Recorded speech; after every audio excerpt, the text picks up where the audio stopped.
This podcast is supported by MIDI Health. Are you in midlife, feeling dismissed, unheard, or just plain tired of the old healthcare system? You're not alone. For too long, women's serious midlife health issues have been trivialized, ignored, and met with a just deal with it attitude.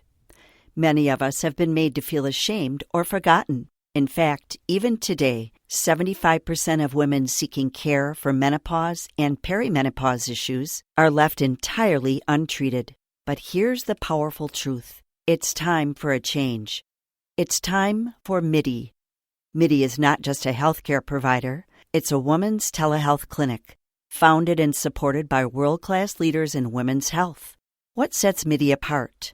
We are the only women's telehealth brand covered by major insurance companies, making high-quality expert care accessible and affordable. Our clinicians provide one-on-one, face-to-face consultations where they truly listen to your unique needs. We offer a full range of holistic, data-driven solutions, from hormonal therapies and weight loss protocols to lifestyle coaching and preventative health guidance. This isn't one-size-fits-all care. This is care uniquely tailored for you. At MIDI, you will join our patients who feel seen, heard, and prioritized. You will find that our mission is clear: to help all women thrive in midlife, giving them access to the health care they deserve. Because we believe midlife isn't the middle at all. It is the beginning of your second act. Ready to feel your best and write your second act script?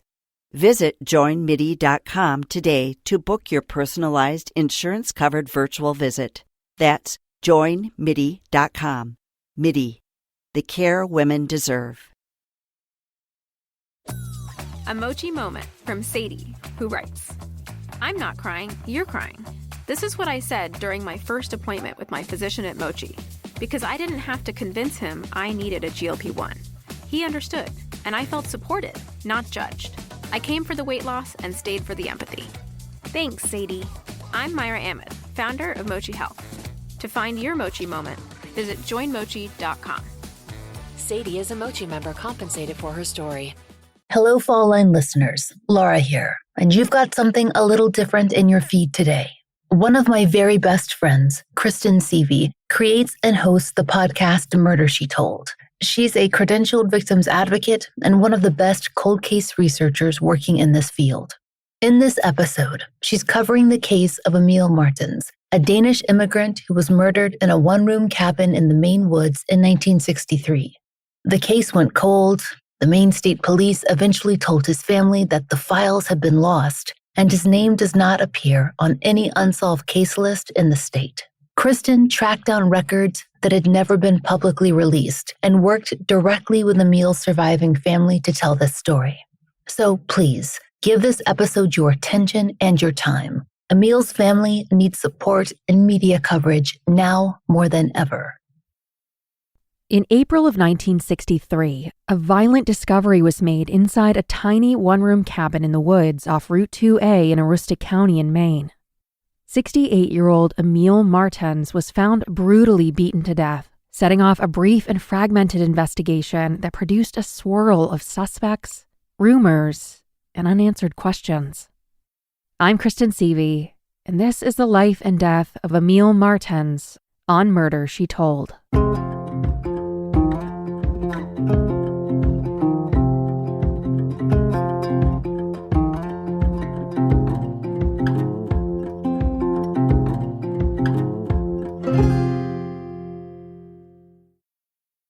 This case doesn't appear on any lists.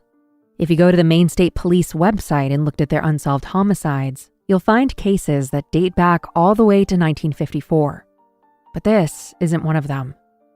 Though I knew this case existed, I really only looked into it because the victim's family reached out to me and asked to cover it. There are other such cases that have been featured on Murder, She Told. Dennis Down, the 3 boys from Cape Breton, and most recently, Kitty Wardwell. And there's more in the works. These cases only live in the memories of the people who are still waiting for answers, and in the archives. If you search for this case online, you'll get 0 hits. The last time that this case was even mentioned in the public domain was by the Bangor Daily News in April of 1993. They did a good write-up on this case based on interviews and their own previous reporting, but they ended their article with this sobering conclusion. Quote, "At the request of the paper, state officials looked for but were unable to find any material in the state archives concerning the case. They noted that a similar response came from the Aroostook County Sheriff's Department." This murder happened in a tiny town in Aroostook County called Whittapitlock. Locals sometimes shorten its name and simply call it Pitlock. The town is in the woods between Bangor and Holton. When you look at a satellite view, it's pretty much just trees. Other than 1 or 2 county roads with some houses, you'll see the many logging roads that fan out into the woods like the bones of fish. Technically, Whittapitlock isn't even a town. It's an unincorporated village, population 120. And this murder didn't even happen in that town. It happened 5 miles out of town in an area simply called Range 4, Township 1. For simplicity, I'll refer to the location of where this murder occurred by the name of the nearest settlement, Whittapitlock. If you were to leave from the town of Lincoln, which is about an hour north of Bangor, and drive north on Route 2, you would pass through Mattawamkeag, and then Melunkus, and then Maquahawk. As you leave Maquahawk, you'd bear right to continue on Route 2A, and you'd be driving up a slow incline until you get to the top of Beach Hill. You would find a store at the top of the hill called Clifford's Grocery. It was a spot for some simple staples and to grab a case of beer. And despite its location being off the beaten path, it did pretty well. Everyone in the area knew the proprietor, Merle Clifford, and they would happily drop in for a chat, for some food and some booze. Behind the store and to the right was a well-made one-room cabin with a big pile of stovewood out front. And it was there that a 68-year-old Danish man lived named Emil Martens. Though he went by Andrew with many of his friends at this time of his life, I'll refer to him by his given name, Emil. One Friday morning in April of 1963, Emil's friend, Mitchell, dropped by Clifford's Grocery and chatted for a while with the store's owner, Merle, and then decided to go check in on Emil. He made the short walk from the store to the cabin in the spring snow, and when he got there, he heard the TV on. He entered the cabin and found Emil lying face down on the floor and unresponsive. Mitchell returned to the store and told Merle, "I think Emil is dead." Merle went to the cabin to look for himself and came to the same conclusion. They summoned the authorities immediately. Merle Clifford's wife called the Holton Barracks of the Maine State Police, and they responded right away. What followed was a vigorous but short-lived investigation that yielded no answers and no justice. I was contacted by Emil's great-granddaughter, Hillary, and her dad, Emil's grandson, Bill. In our research, we came across other family members and friends wondering about answers. Merle Clifford's son, Gerald, grew up with Emil in his childhood and considered him a friend. Gerald had moved away for much of his adult life, but was returning to Maine and kept thinking about Emil's case. He also wanted answers, and he began writing to the Maine State Police. We spoke with both Gerald and Emil's surviving family for this episode. Emil was an interesting guy. He was a crack rifle shot, one of the best in the region. And he was a master carpenter that had built a number of homes in the area. He was popular with the community and had many friends. He had a bit of an accent. He was born and raised in Denmark and then immigrated to the U.S. when he was 19. But he spent his entire adult life in Maine, eventually finding himself living in a tiny one-room cabin in the middle of nowhere. Emil didn't own a vehicle, but that didn't stop him from getting around.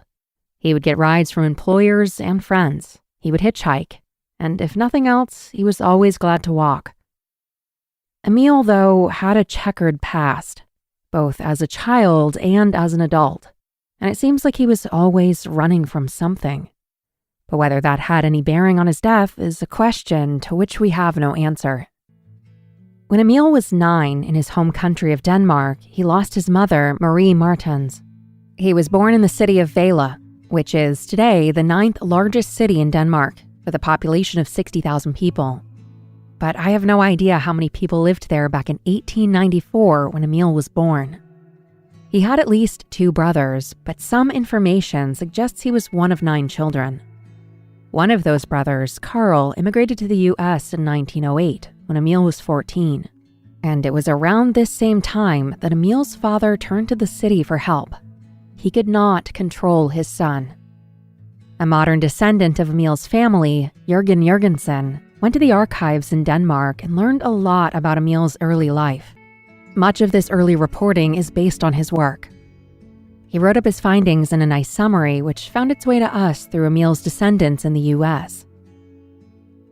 On April 22, 1907, when Emil was 13 years old, his father gave him to the city. He reported that Emil didn't attend school. He was tough and he had a defiant mind. He was badly behaved. Emil was first sent to an institution called Aroostook, a Christian organization selected by the Vejle municipality. From this point until Emil was 19, he would no longer reside with his father or his siblings. Emil was at that first institution for about 7 months, after which he went to private foster care with a farmer about 60 miles northwest of his hometown. He lived with that family for about a year and a half, and they reported that Emil was nice but less than willing to learn. When Emil was turning 15 years old, he started an apprenticeship with a master carpenter, but he didn't like some of the rules. Smoking was prohibited during work hours, and one shouldn't sleep with their work clothes on. He was absent from work, and his father was scolding him too from afar by letter. The master carpenter asked that he be placed elsewhere. 2 months later, he started a new carpentry apprenticeship in another town 45 miles west of his hometown. He fled and went back to his family's home. His sister warned him that the police were looking for him, and he escaped.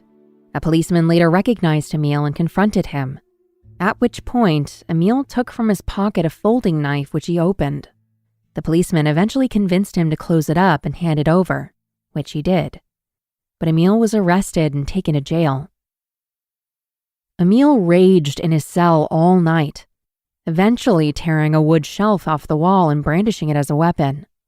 A judge decided it would be best for the 15-year-old to remain in jail until a suitable place for him could be found. He was there for a stint, but one day he smuggled a 9-pound rock into his cell from the recreation area. He used it to smash out a window and then escaped on foot. He was caught again and sent to a different Christian institution, this time in a city 40 miles southeast of his hometown. But just 1 week later, in June of 1910, Emil escaped again. He jumped out of a window and went to the city's downtown.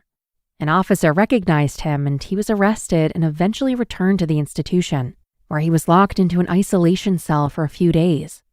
He raged again against his captors, but eventually he promised to behave. After his release, he escaped again and made it another 40 miles back to his hometown of Vejle. At this point, a judge in Vejle sent him to yet another institution called Flakakirke. That had the highest level of security of any of the places he had previously been. He arrived on August 12, 1910. This institution kept a log on Emil with records of administration of corporal punishment. In March of 1911, when Emil was 16, he was given 4 strokes with a cane. Throughout 1911, there are instances of outbursts by Emil and subsequent punishment.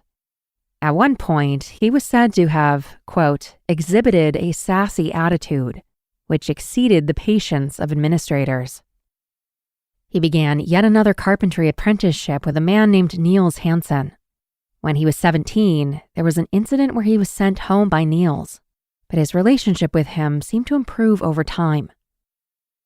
Just shy of his 18th birthday, Emil moved in with Niels. Niels provided some feedback to Flakakirke, saying that he was extremely pleased with Emil. He's skilled at his profession. He's very fine and pointed, but otherwise enjoyable. When Emil was 18, he expressed interest in moving to the United States. In January of 1913, Emil's father sent a letter requesting permission for Emil to travel to see his brother in America, who would pay for all associated costs with the trip. The institution, who was still overseeing Emil's case, granted permission, but stated that they believed he was more likely to live a, quote, independent life in Denmark than in America.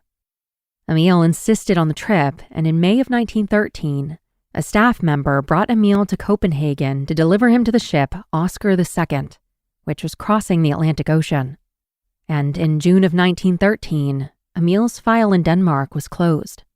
It's unclear if he would ever return to Denmark again.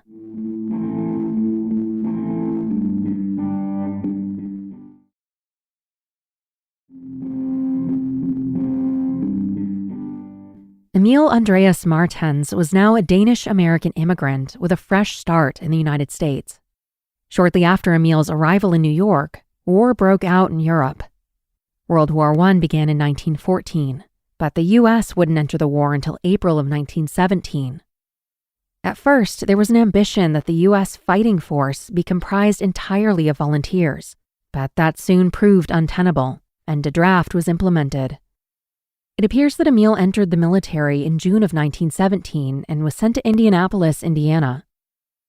While stationed there at Fort Harrison, he met a woman named Margaret Merrill, who, quote, lured him to Maine, where they were married on July 26, 1919. Emil was 25 and she was 18. 1919 also marked the end of World War I. Emil and Margaret had 5 children together between 1920 and 1930, 3 sons and 2 daughters. They were living in Maine together in a tiny town called Maquahawk. In October of 1932, when Emil was 37, he had a major outburst that made the papers.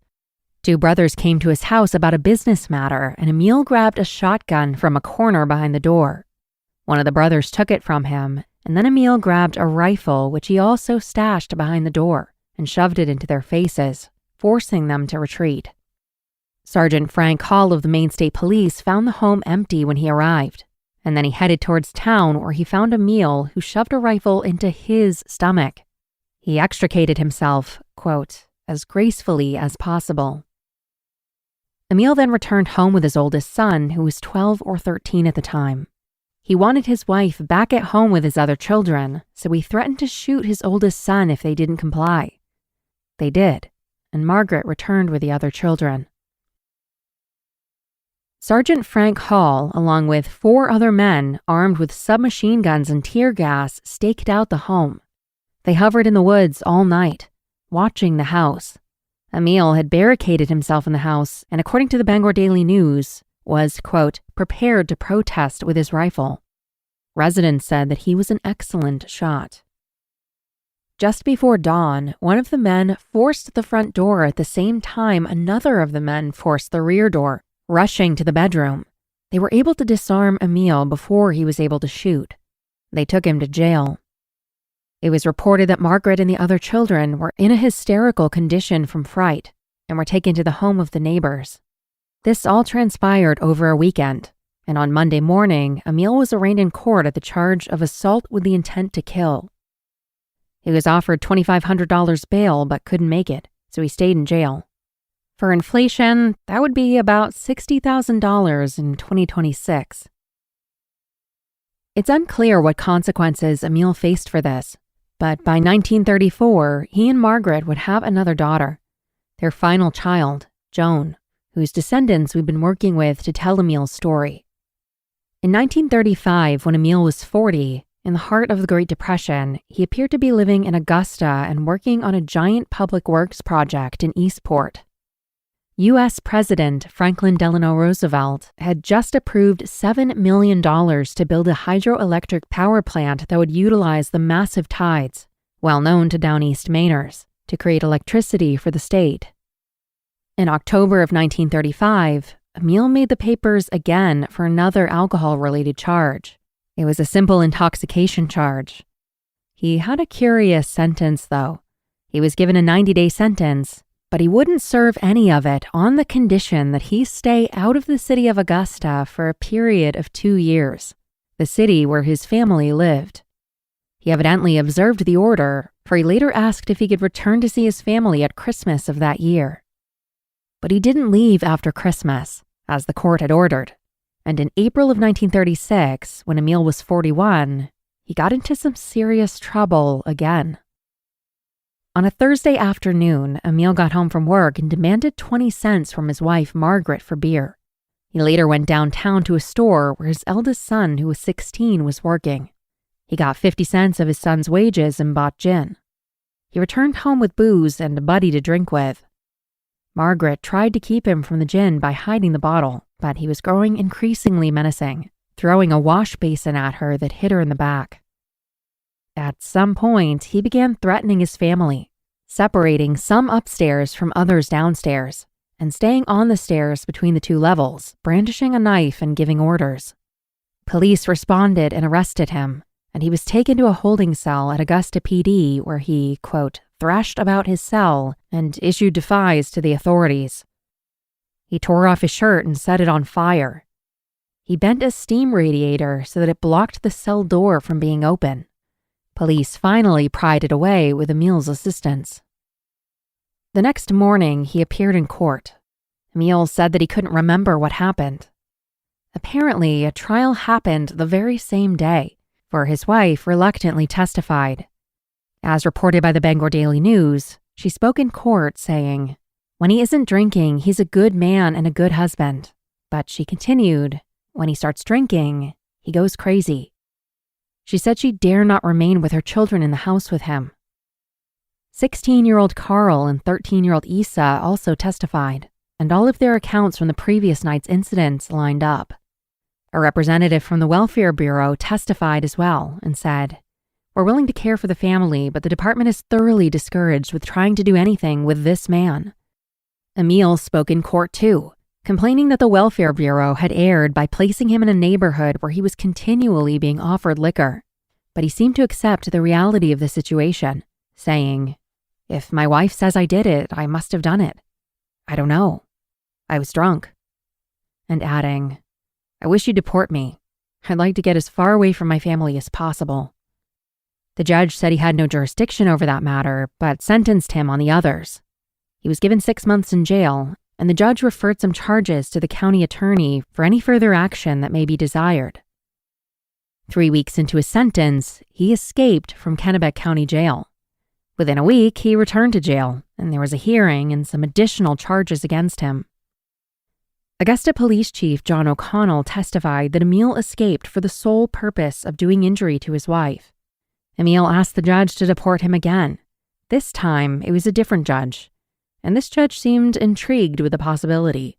But when he learned that Emil's patria was Denmark and not Canada as he'd guessed, he scrapped that idea, presumably because of the significant expense of sending Emil back across the Atlantic. Emil was given an additional 10 months of jail time. He got out of jail sometime in 1937, and he and Margaret remained married for a little while longer before divorcing in 1939. Emil was 44, and his kids were between the ages of 5 and 19. The custody of the children remained with Margaret. It's unclear what became of Emil in the 40s, but by 1951, he had built and moved into a tiny one-room cabin in Wittipitlock. He lived off a small pension, some state aid, and they're doing some carpentry jobs. He had a bad leg and couldn't walk a lot. Jerry Clifford told us that he was kinda his gopher. For the next 12 years, Emil lived alone in that same cabin. He had a number of friends who would often come by and visit him. They were mostly drinkers. Jerry Clifford, the son of the shop owner of Clifford's Grocery, fondly remembers Emil helping him build a soapbox derby car to race in competitions. These cars had no engines. They were unpowered. But they would race down long slopes hitting 20 or 30 miles per hour with limited controls, only steering and braking. Soapbox derbies were at the height of their popularity, and kids from all over the United States vied to represent their state in the finals in Ohio.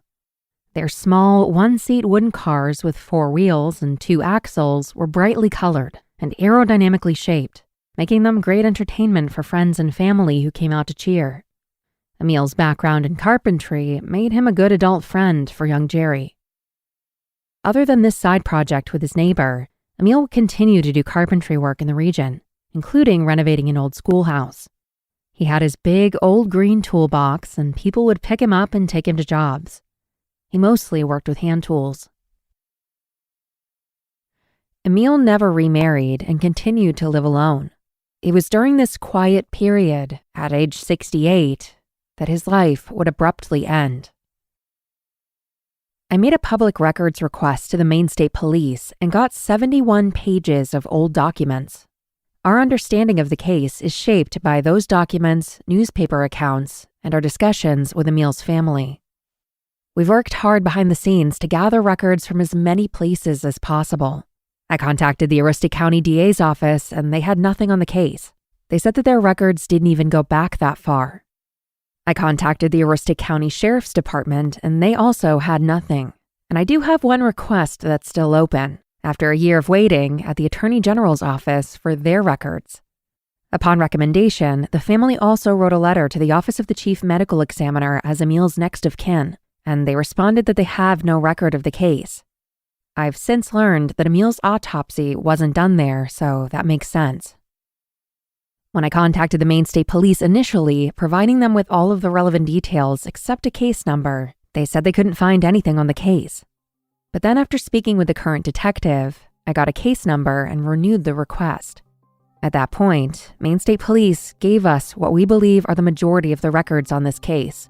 And this is the account of the murder of Emil Martens. And just a warning, the details are a bit graphic. There was still snow on the ground in early spring of 1963. On April 10th, a Wednesday, at 9:30 a.m. that morning, Emil went to Clifford's store and bought some powdered lemonade. Though in a police interview, Merle Clifford, who owned the shop, said that it was actually 2 packets of Kool-Aid. Either way, a sugary drink, and a few cans of soup. He spoke with Merle for about 15 minutes before returning to his cabin, which was only about 100 yards from the store. Emil was feeling a little sick or hungover. He had just come off a binge drinking session. Emil's habit was to come into the store every 2 to 3 days to make a small purchase, either pea or tomato soup and powdered drink packets. This trip to the grocery and chat with Merle on Wednesday morning is the last time known to police that Emil was seen alive. The next day, Thursday, April 11th, Merle recalled seeing Emil's lights on late into the evening. He later told police that they were on at midnight, even though Emil typically went to bed right after the 11 o'clock news. And then on Friday morning, a terrible discovery was made. Mitchell Arsenault, a man who lived nearby that was a friend of Emil's, arrived at Clifford's store at 8:30 a.m.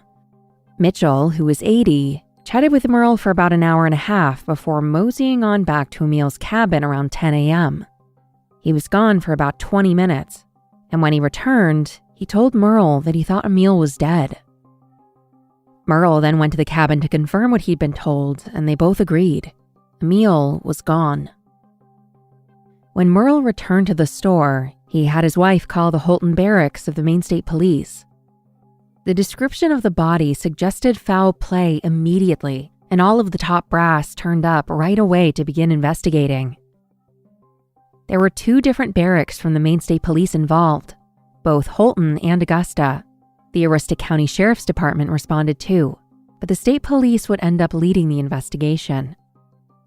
Nearby state troopers arrived as early as 11 a.m., and others continued to arrive throughout the afternoon.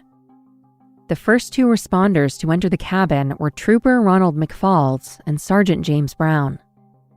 They found Emil on the floor, lying face down, tied up. His legs were slightly crossed and tied just above the ankles with what was described in reports as old clothesline rope. His arms were behind his body and they were tied at the wrists with the same type of rope. His feet were closest to the front door and his head was further into the room. His head was turned to the left and his right cheek was resting on the floor of the cabin. A large olive green bath towel was tied around his head, going around the back of his neck and covering his mouth like a gag. And it was no longer green. It was red from all the dried blood. Dried blood covered his hair, scalp, face, and nose. There was a large amount of dried blood on the floor under his head and his upper body. Sergeant Brown wrote, quote, "It looked like he had been moving his head in the blood." His body overall was very cold and stiff with rigor mortis. He was fully clothed except for his right foot, which was bare. He was wearing a heavy, woolen, green and black checkered jacket and an undershirt. The right front pocket of his jacket and his undershirt were soaked with blood.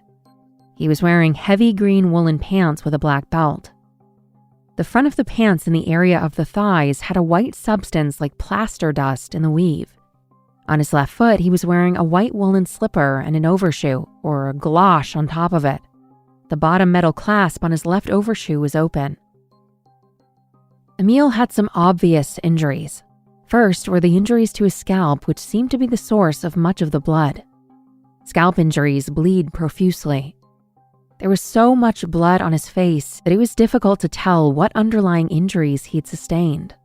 His mouth was pushed in at his jaw. His bare right foot had a large abrasion on it, about the size of a tennis ball. They would need to do an autopsy at the Aroostook County Medical Examiner's office to fully understand the wounds. The reports also provide a detailed description of Emil's cabin. When Merle Clifford entered the cabin, he noticed that the TV set was on, and it, quote, smelled hot, suggesting that it had been on for a while. So he went to turn it off using the knob. Just before he touched the knob, he thought better of it and pulled the plug instead, hoping to preserve any latent evidence. The light over the bed was on too. Looking up, above the couch on the walls, he saw that they had been decorated with what he described as calendar art, which were pinup models alongside family photos. The place was generally in good order except for a chair that had been overturned, a bread box that was on the floor, and 9 broken eggs on the floor next to it.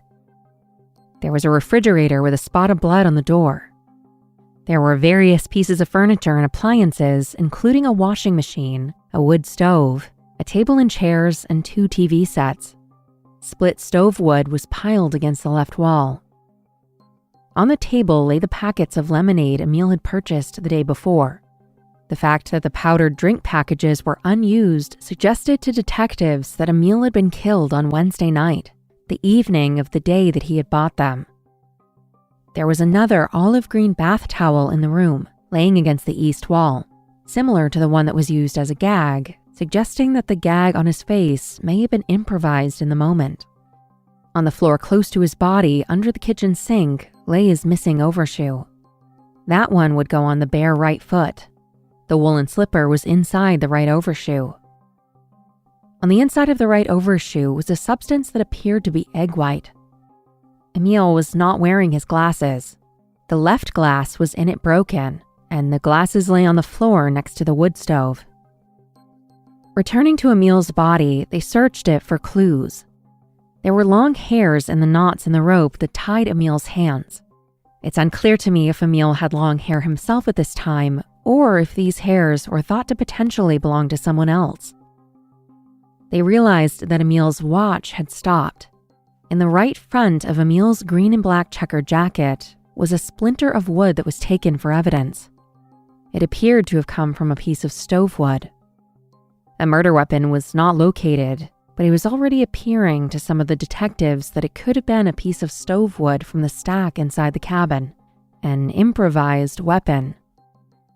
Police must have found valuables because they soon said that robbery did not appear to be a motive. Police took careful note of the condition of the snow surrounding the cabin. The cabin was set back from the road, Route 2A, by a couple hundred yards. The snow had melted in front of the camp, and the ground was visible for about 6 feet from the entry door. A round-trip set of footprints between the cabin and the road suggested that somebody had walked from the road to the cabin and returned the same way. The tracks, police believed, were made on Wednesday evening because the footprints had broken through the snow. On Thursday, it was quite a bit colder, and it was believed that the freeze would have stopped them from breaking the crust of the surface. The tracks terminated at Route 2A, and at that location were some tire tracks, which suggested that the unsub had parked a vehicle on the side of the road and then walked to Emil's cabin.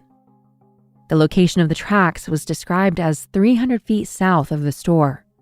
Some particularly clear footprints were identified by police near the road, and they were described as 4.5 inches wide at their widest and 3 inches wide at the heel. The heel was 3.25 inches long. Unfortunately, the records are cut off a little bit, and the overall length of the boot print was lost. The length of the stride in the snow, from heel to heel, was 3 feet 8 inches. The officer described the print as similar to a rubber boot track. The gravel was churned up where the car's wheels were parked, and police determined that the vehicle had left going south. The footprints that led to the passenger side door suggested that there were at least 2 people involved, the driver and the passenger. A clear right tire track was identified by police, and measurements and photographs were taken.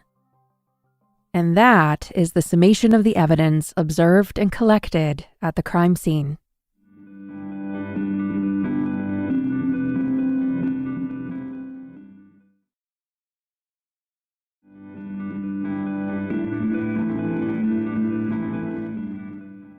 For about 7 hours, detectives of the Maine State Police and Aroostook County Sheriff's Department questioned people in the area. Merle Clifford's wife said that Emil was, quote, a drinking man who went on sprees, and he was just coming off a spree. Emil received Social Security checks, and he had received one for $40 about a week ago. And after receiving a check, he would sometimes go and binge drink.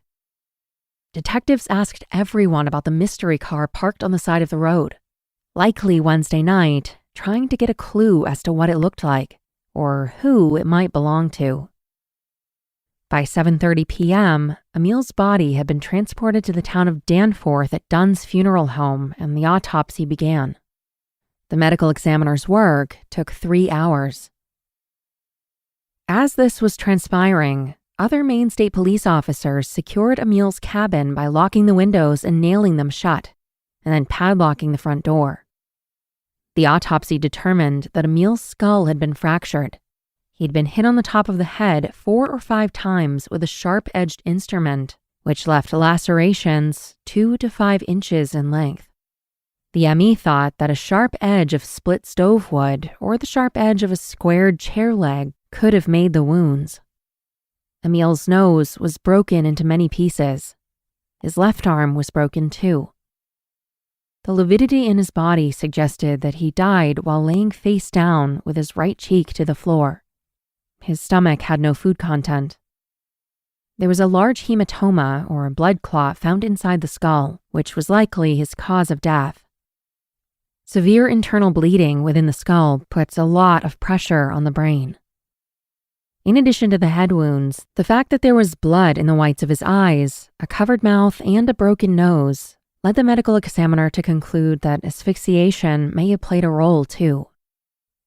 Emil Martens died an incredibly violent death. And though these details are hard to hear, they're also incredibly important because somebody got away with this crime. And glossing over the severity of it not only does a disservice to Emil, but also to his family members who fought for decades for justice, only to be told those records didn't exist.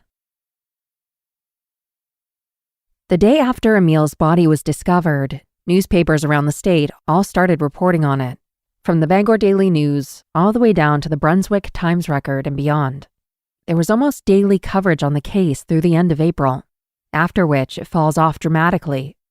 Early information from law enforcement indicated that the focus of their investigation was on locating the mystery vehicle parked on Route 2A on Wednesday night. Authorities reported that they were only able to reach one of Emil's daughters in the immediate aftermath.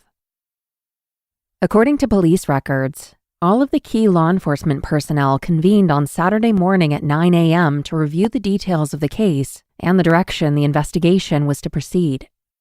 There was hope that fingerprints from the cabin might lead to the killer, so they wanted to be sure that they had Emil's own fingerprints on records they could use for known comparison.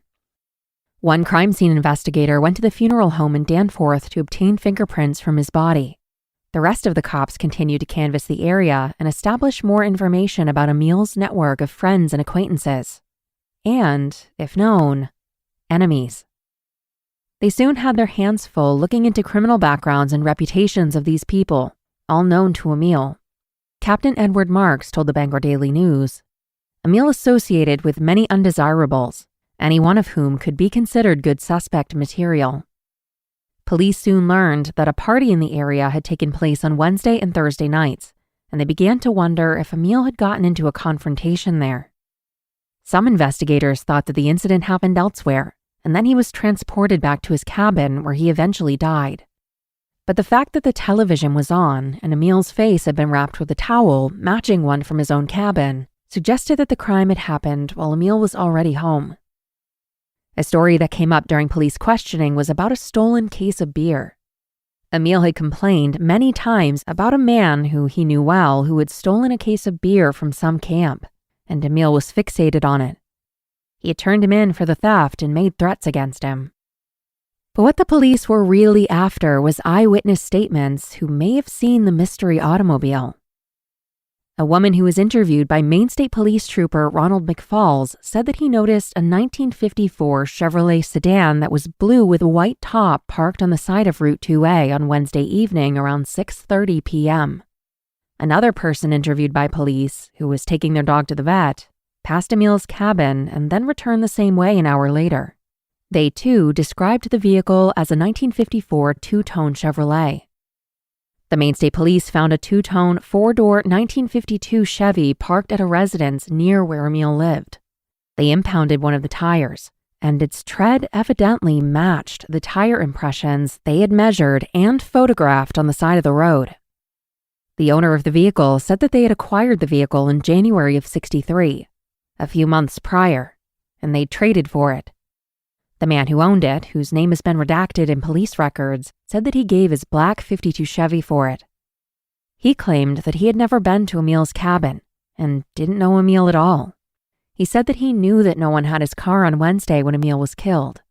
As an alibi, he said he was out collecting bottles that day. He refused a polygraph. On the Wednesday following Emil's death, April 17th, police announced that there were 3 suspects, all of whom had been questioned extensively. Their names were not released. Police also shared that they had returned to the cabin, collected more evidence, and then sent some things to Washington, D.C. to the FBI for analysis.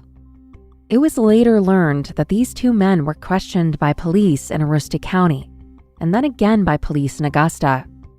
Eventually, the police swapped stories, and it turned out that there were some discrepancies in the stories that the men had told. An arrest warrant was actually issued for the men.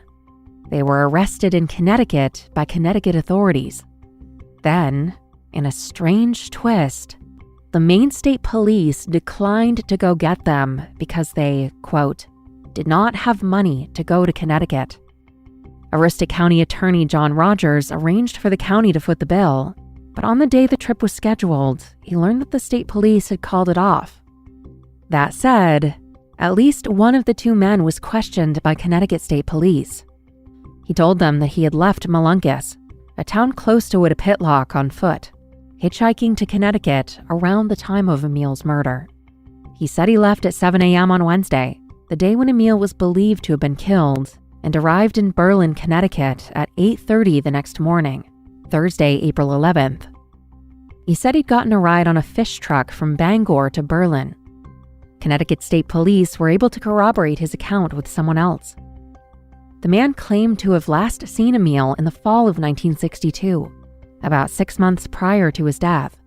He had heard of Emil's death, and he also heard that a group of young men, ages 18 to 25, were suspected of being responsible.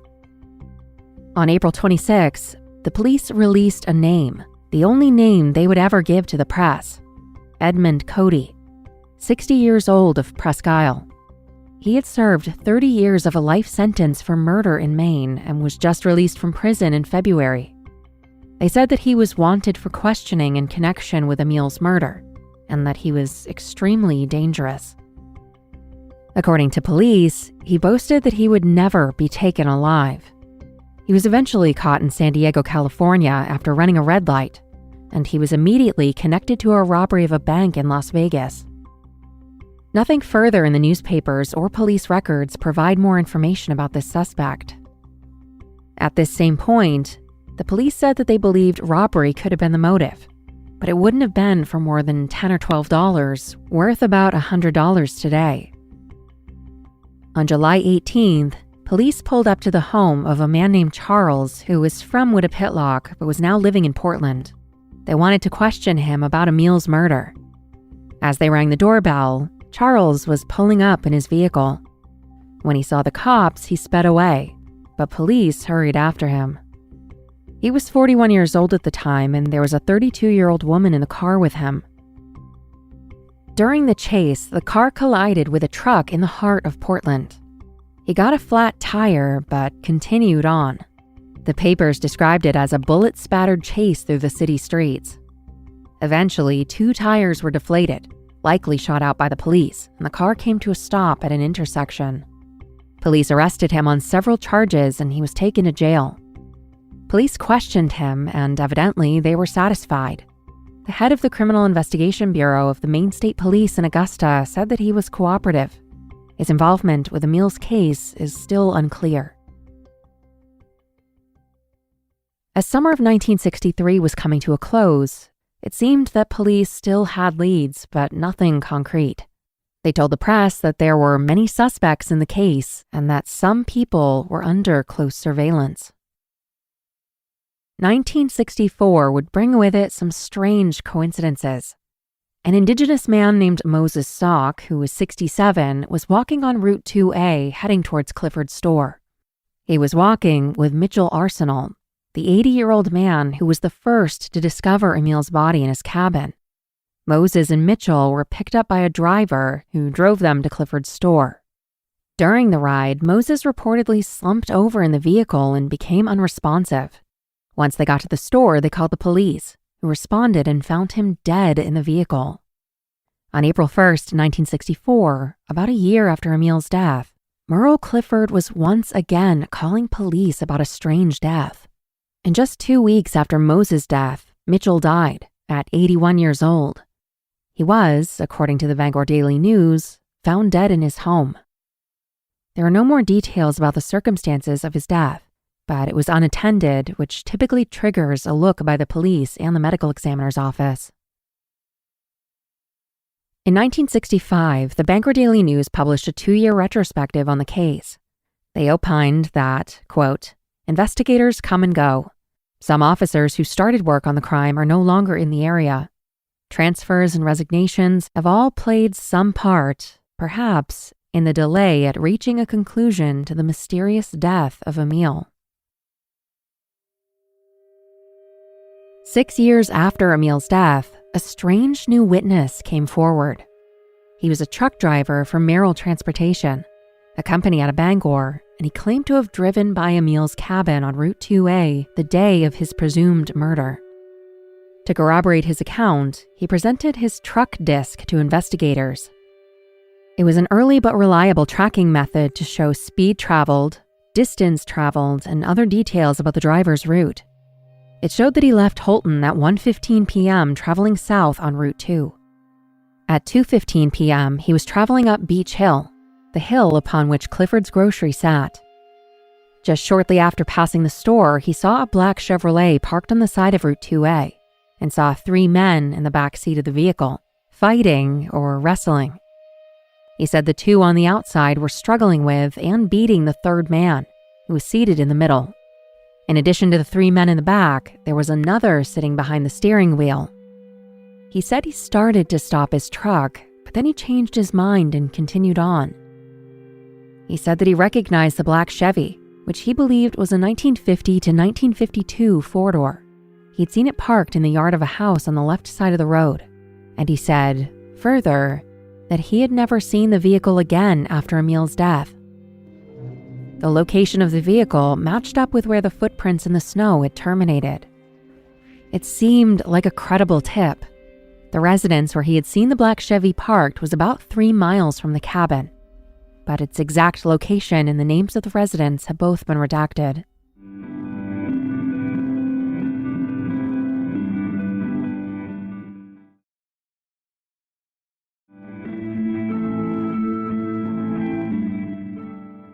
The investigation after 1969 seemed to fizzle out for a very long time.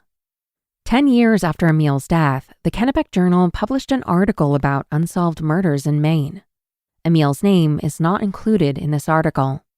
One of Emil's children, Teresa, contacted the paper to inquire why his name was omitted. She wondered if perhaps the case had been solved and why she was never notified. The paper printed her letter, which was only signed TW, and answered her question. They contacted the AG's office about the matter, and Richard Cohen, who would go on to become the Attorney General of Maine in a few years, said that the list only included murders after 1965. He said that his department is presently gathering older cases to see if they should be reopened, which included Emil's case.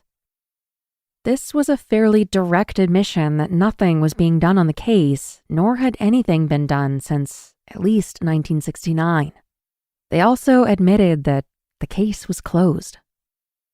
10 years after Emil's death in 1973, the Kennebec Journal published an article about unsolved murders in Maine. Emil's name was not included in this article. Emil's youngest daughter, Joan, spoke out in 1993 in an article published by Bangor Daily News. She was still in Whittapitlock. She served as the town manager for decades. She said that investigators hadn't shared much with her or the family, but she knew that they had questioned a lot of people. She remembered a curious detail, one that's nowhere else corroborated in our records, that the investigators told her that Emil was absolutely sober at the time of his death.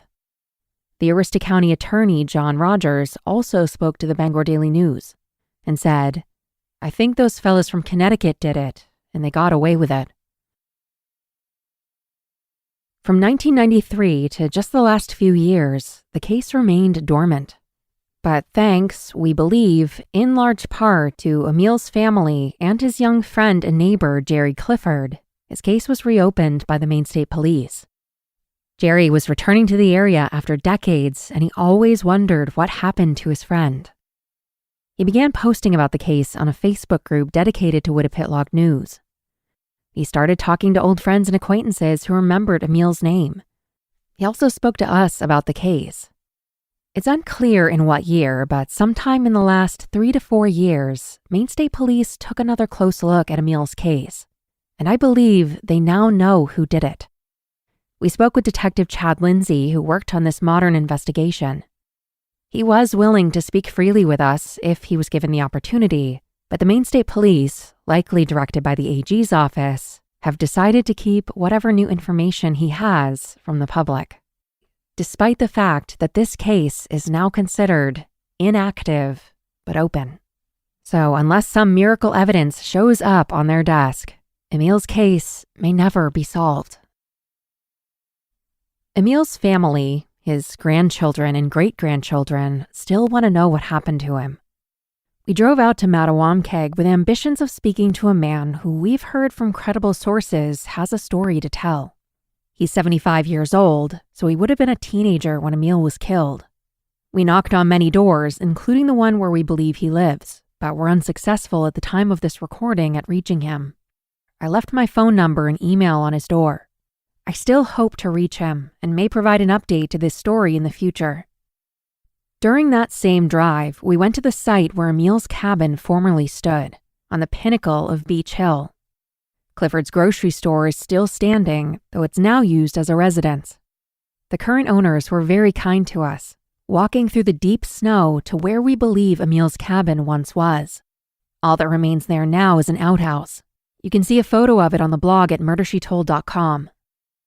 I've heard that years ago Emil's cabin was jacked up and transported to some other location. Emil was a fine carpenter. It may still be in use as a camp by some family out in the Maine woods.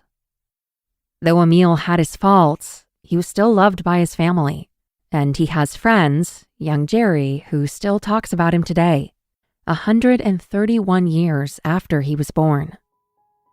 These instances that have made the public record about Emil are the negative highlights of his life, the police beats of the past, the newsworthy outbursts.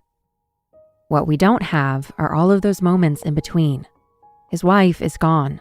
All of his children have died, the last of whom passed in 2015.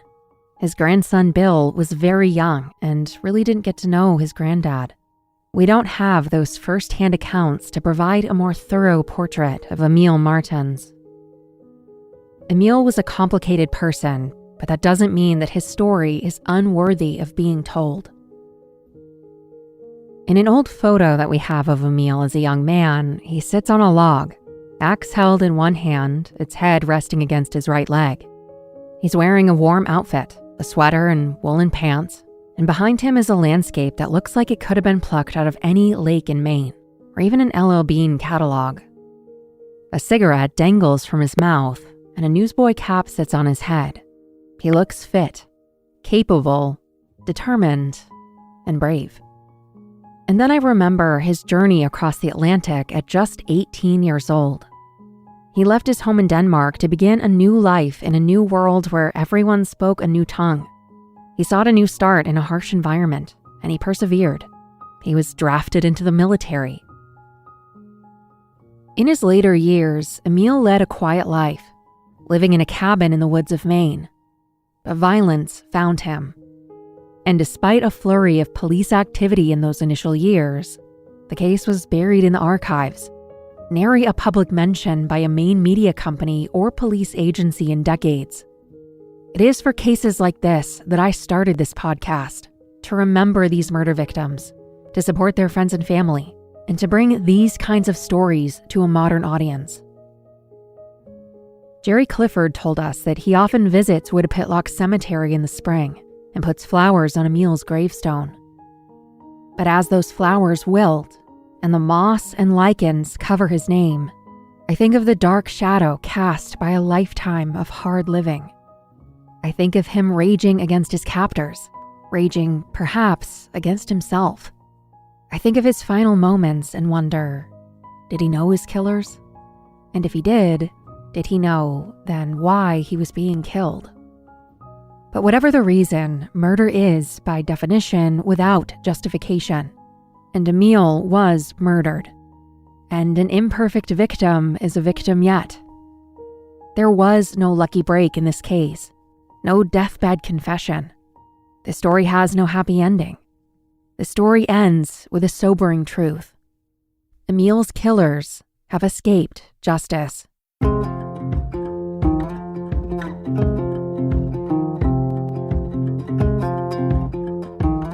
Thank you so much for listening.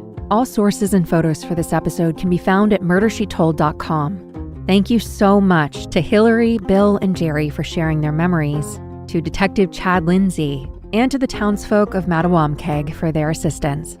Thank you to Byron Willis for writing and additional research, and Chelsea Hanrahan and Erica Pierce for their additional research.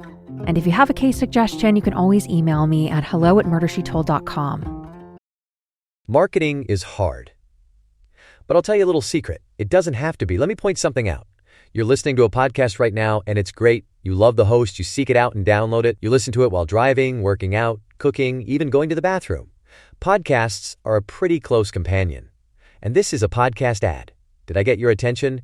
You can reach great listeners like yourself with podcast advertising from Libsyn Ads. Choose from hundreds of top podcasts offering host endorsements, or run a pre-produced ad like this one across thousands of shows to reach your target audience in their favorite podcasts with Libsyn Ads. Go to libsynads.com, that's LIBSYN, ads.com today. I'm Kristen Seavey, and this is Murder, She Told. Thanks for listening.